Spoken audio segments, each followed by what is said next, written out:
The latter two plays, the very beautiful plays, Crave and 448 Psychosis, what the challenge for the actor and the director in those plays is who speaks when, what are they doing as they're speaking, where are they? She gives us no clues. All she gives us is the challenge. She wrote the first draft of Crave in like a week and had it first read as a lunchtime show under a pseudonym so that nobody was going, oh, it's a new Sarah Kane play. And it's incredibly popular bit of work that people have had less problems with than any of her other plays. So Crave was a big shift in style and a big move away from the worlds of Blasted and Cleansed, which even though they have their ambiguities, they still gesture towards a sort of, they are set in some sort of place. Crave doesn't seem to be set anywhere at all particularly. She's moved away from creating an identifiable contemporary world anyway.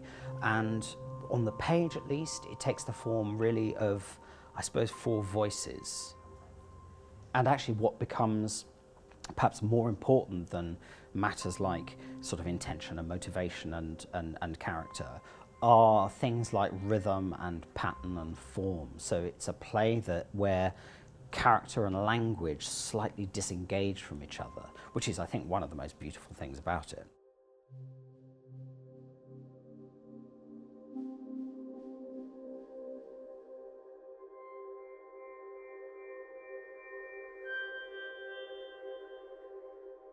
If in Crave you don't have a sense of place or character particularly, she's now not even indicating character at all. In fact, on the page, if you look at 448 Psychosis, it's not at all clear really, for great chunks of it, that it's a play at all.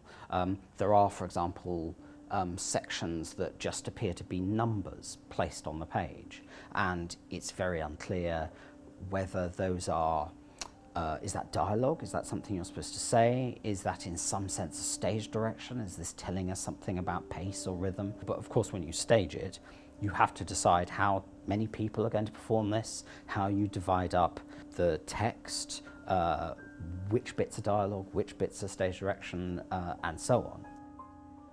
I think it works like jazz. It's that there's a number of elements playing themselves through with certain themes and motifs that it goes away and explores. I do think if you get actors in a room to work on that play, it's like getting a number of proficient musicians together and say, right, here's the theme, this is the song that we're working on, now where does it go? She was really ill, but somehow I've articulated that and turned it around and made it into something I thought was extraordinary. I still do.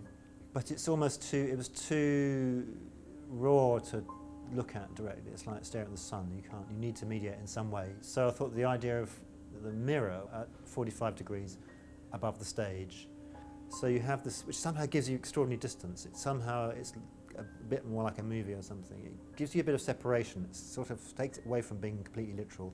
But of course you have the choice. You can also look at the performers directly or not. And I projected into the mirror.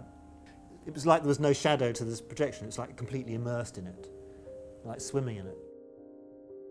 There's a sense of that play as being a very, very live, improvisatory kind of text that needs to kind of live in performance or be absolutely completed in performance.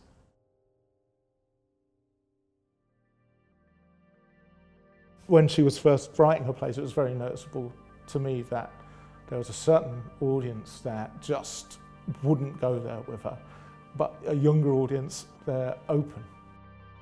The work is being tested all of the time. It's played around the world in many languages and cultures. And when a play can stand that kind of scrutiny, that kind of testing in so many different environments to so many different audiences, and still stands up and still has meaning, it tells you that that's a really good bit of playwriting.